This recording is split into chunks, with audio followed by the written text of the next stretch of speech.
Load shedding নিয়ে ভয়াবহ report ফাঁস। তাহলে কি অন্ধকারে ডুবতে যাচ্ছে দেশের গ্রামগুলো? একদিকে জ্বলজ্বল করছে রাজধানীর রাজপথ, শপিং মল আর শীতাতপ নিয়ন্ত্রিত অফিসগুলো, আর ঠিক উল্টো দিকে ঢাকার সীমানা পেরোলেই মাইলের পর মাইল গ্রাম অন্ধকারে ডুবে আছে। টানা 10 থেকে 12 ঘন্টা বিদ্যুৎহীন এক ভুতুড়ে জীবনযাপন দেশের প্রান্তিক মানুষদের অতিষ্ঠ করে তুলছে। প্রচণ্ড গরমে যখন গ্রামের পর গ্রাম হাঁসফাঁস করছে, ঠিক তখনই বিদ্যুৎ খাত নিয়ে এলো এমন একটি ভয়াবহ রিপোর্ট যা শুনলে আপনার পিলে চমকে যাবে। দেশের ইতিহাসে লোডশেডিংয়ের অতীতে সমস্ত রেকর্ড ভেঙে চুরমার হয়ে গেছে। উৎপাদন ক্ষমতা থাকার পরেও কেন আমরা বিদ্যুৎ পাচ্ছি না? হুট করে কিভাবে তৈরি হলো এত বড় এক বিপর্যয়? আর সবচেয়ে বড় প্রশ্ন হলো, বর্তমান সরকার তো চাইছে এই সমস্যার সমাধান করতে, তাদের সদিচ্ছার কোনো অভাব নেই, তারপরেও কেন এই সমস্যার কোনো সমাধান হচ্ছে না? দর্শক, আজকের এই বিশ্লেষণে আমরা বিদ্যুতের এই জাতীয় বিপর্যয়ের পেছনের আসল গেম প্ল্যান এবং পর্দার পেছনের অন্ধকার সত্যগুলো আপনার সামনে ডিকোড করব। বিশ্লেষণের শুরুতেই চলুন খুব রূঢ় বাস্তবতার দিকে তাকানো যাক। আপনি যদি ঢাকায় বা বড় কোনো মেট্রোপলিটন শহরে বসে এই ভিডিওটি দেখেন, তাহলে তো ভাববেন লোডশেডিং তো তেমন একটা নেই, সব তো ঠিকই আছে। আপনার এই ভাবনাটাই হলো পলিসি মেকার বা নীতি নির্ধারকদের সবচেয়ে বড় রাজনৈতিক কৌশল। রাষ্ট্রবিজ্ঞানের ভাষায় এটাকে বলা হয় সিস্টেমেটিক ডিসক্রিমিনেশন বা পদ্ধতিগত বৈষম্য। সরকার এবং বিদ্যুৎ বিভাগ খুব সুকৌশলে ঢাকা এবং বড় শহরগুলোতে বিদ্যুৎ সরবরাহ নিরবিচ্ছিন্ন করার চেষ্টা করছে।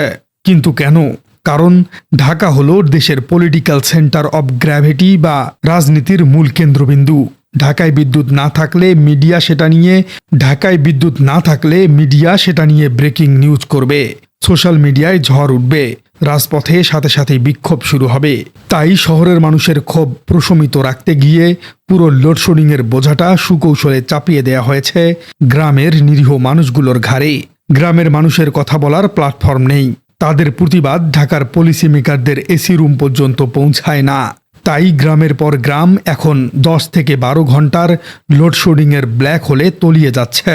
শহরকে আলোকিত রাখতে গিয়ে গ্রামগুলোকে আক্ষরিক অর্থেই বলি দেওয়া হচ্ছে। পরিস্থিতির ভয়াবহতা বুঝতে হলে আমাদের আবেগের বদলে একটু ডাটা এবং ফ্যাক্টসের দিকে তাকাতে হবে। গত রোববার রাতে দেশে লোডশেডিংয়ের এক নতুন এবং ভয়ঙ্কর রেকর্ড তৈরি হয়েছে, 3757 মেগাওয়াট। শুধু তাই নয়, একই দিন বিকেল 3টায় সর্বোচ্চ লোডশেডিং ছিল 3671 মেগাওয়াট। এর মানেটা কি দাঁড়ালো? মানে হলো মাত্র 10 ঘন্টার ব্যবধানে দেশে লোডশেডিংয়ের রেকর্ড ভেঙে চুরমার হয়ে গেছে। এর আগে 2023 সালের জুনে তৎকালীন আওয়ামী লীগ সরকারের সময়ে সর্বোচ্চ লোডশেডিং ছিল 3419 মেগাওয়াট। অর্থাৎ বর্তমান সংকট আগের যে কোনো সময়ের চেয়ে অনেক বেশি তীব্র এবং অনিয়ন্ত্রিত। কিন্তু কেন এমন হচ্ছে?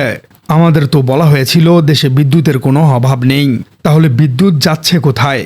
সবচেয়ে অ্যালার্মিং এবং ভয়ঙ্কর তথ্য হলো, দেশের মোট 41টি বিদ্যুৎ কেন্দ্র জ্বালানি সংকট এবং মেরামতের অভাবে এখন পুরোপুরি বন্ধ হয়ে আছে। বাংলাদেশের বিশাল অবকাঠামো আছে, চকচকে বিদ্যুৎ কেন্দ্রও আছে, কিন্তু সেগুলো চালানোর মতো কোনো জ্বালানি নেই। বিদ্যুৎ সংকটের সবচেয়ে বড় এবং প্রধান কারণ হলো গ্যাসের অভাব। বাংলাদেশে বিদ্যুৎ উৎপাদনের সবচেয়ে বড় উৎস এখনও সেই প্রাকৃতিক গ্যাস। পরিসংখ্যান বলছে বাংলাদেশের বিদ্যুৎ কেন্দ্রগুলোর প্রতিদিনের মোট গ্যাসের চাহিদা হল 252 কোটি ঘনফুট। এই কেন্দ্রগুলোকে যদি ন্যূনতম পর্যায়েও সচল রাখা হয়, তবুও প্রতিদিন প্রয়োজন 100 থেকে 110 কোটি ঘনফুট গ্যাস। অথচ তারা পাচ্ছে কত জানেন? মাত্র 70 কোটি ঘনফুট, অর্থাৎ চাহিদার 1/3 থেকেও অনেক কম। একসময় যে গ্যাস দিয়ে 5000 মেগাওয়াটের বেশি বিদ্যুৎ উৎপাদন করা হতো, এখন তা নেমে এসেছে একেবারে তলানিতে। এই গ্যাস সংকটের পেছনে সবচেয়ে বড় খলনায়ক হিসেবে কাজ করছে গত 21 জুলাইয়ের একটি দুর্ঘটনা।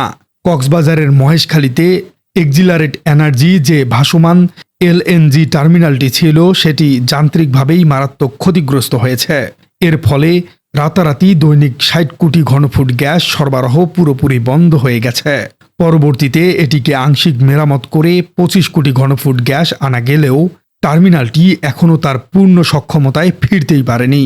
পেট্রো বাংলা জানিয়েছে এটি পুরোপুরি সচল হতে আরও কয়েকদিন সময় লাগবে।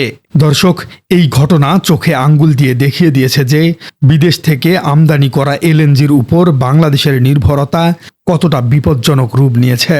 নিজের দেশের গ্যাস না খুঁজে পুরোপুরি বিদেশের উপর নির্ভরশীল হয়ে বাংলাদেশ সর্বনাশ ডেকে এনেছে। আর আজ তার খেসারত দিতে গিয়ে পুরো দেশ অন্ধকারে ডুবে আছে। শুধু গ্যাস নয়, সংকটের কফিনে শেষ পেরেকটি ঠুকেছে কয়লার অভাব। গ্যাসের পাশাপাশি কয়লাভিত্তিক বিদ্যুৎ কেন্দ্রগুলো এখন ধুঁকছে। সমুদ্রে বৈরী আবহাওয়ার কারণে বড় মাদার ভেসেল বা জাহাজ থেকে ছোট জাহাজে কয়লা খালাস করা প্রায় যাচ্ছেই না। ফলে 1200 মেগাওয়াট ক্ষমতার পটুয়াখালীর পায়রা বিদ্যুৎ কেন্দ্রের উৎপাদন নেমে এসেছে অর্ধেকেরও নিচে। অন্যদিকে ভূরাজনীতি এবং প্রকৃতির খেয়ালিপনাও আমাদের বড় বিপদে ফেলেছে। ভারতের আদানি পাওয়ার থেকে যেখানে বাংলাদেশ 1400 মেগাওয়াট বিদ্যুৎ পাওয়ার কথা, সেখানে ভারতের ঝড়খণ্ডে ভয়াবহ বন্যার কারণে কয়লা ভিজে যাওয়ায় সেই সরবরাহ নেমে এসেছে মাত্র 800 মেগাওয়াটে।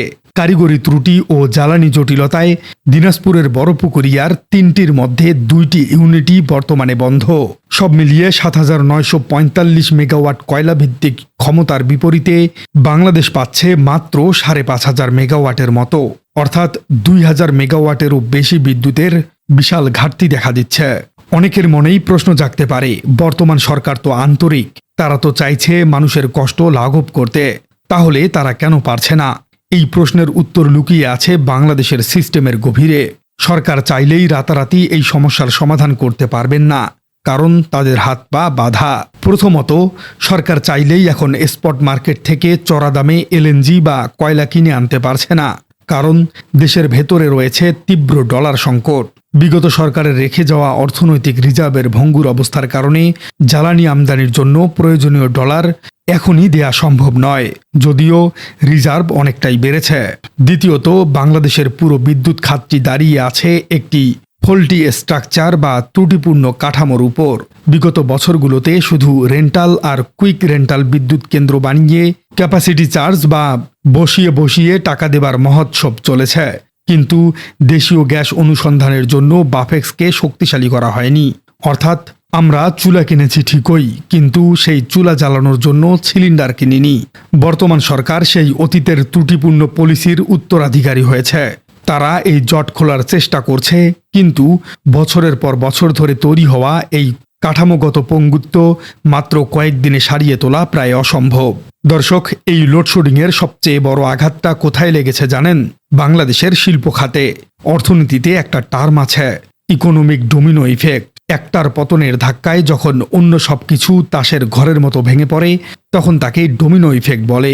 গ্যাসের সংকটের পর এবার বিদ্যুৎ না থাকায় কারখানাগুলোতে উৎপাদন বন্ধ রাখতে হচ্ছে। বাধ্য হয়ে ব্যবসায়ীরা যখন জেনারেটর চালাচ্ছেন, তখন তাদের উৎপাদন খরচ আকাশ ছুঁয়ে যাচ্ছে। এই বাড়তি খরচের বোঝা দিন শেষে কার ঘাড়ে চাপবে? অবশ্যই ভোক্তাদের উপরেই। প্রিয় দর্শক, বাংলাদেশে হঠাৎ করে এত বড় লোডশেডিং আর গ্রামগুলোতে বাড়তি লোডশেডিং, এই পুরো বিষয়টিকে আপনি কিভাবে দেখছেন? সরকার কেন নিয়ন্ত্রণ করতে পারছে না? কমেন্টে জানিয়ে দিন আপনার মূল্যবান মতামত। আর আমাদের চ্যানেলে নতুন হয়ে থাকলে চ্যানেলটি সাবস্ক্রাইব করে বেল আইকনটি বাজিয়ে দিন। দেখা হচ্ছে পরবর্তী কোনো ভিডিওতে।